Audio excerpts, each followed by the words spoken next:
We would like to put out a call for help for people to respond to the trades. It seems like the phrase, "nobody wants to work," is rampant through the country. When someone needs a plumber, they can't find a plumber. When someone needs an electrician, the electricians are few and far between. There's so much work and not enough people willing to do the work. I was just talking about that today.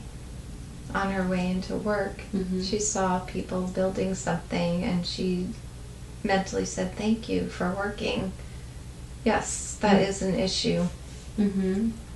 That the society cannot exist if we do not have tradespeople. We will get back to that being the norm. The children who do not want to work will have to learn to work. They will want to work once this hypnosis is broken. They will want to learn, they will want to work.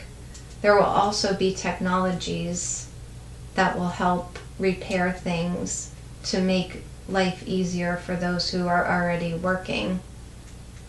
But yes, this is part of the evil agenda, because you cannot rebuild a society if you do not have builders, rebuilders, fixers.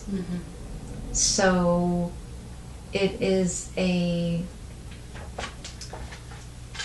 concerted effort and plan to make that part of the reality.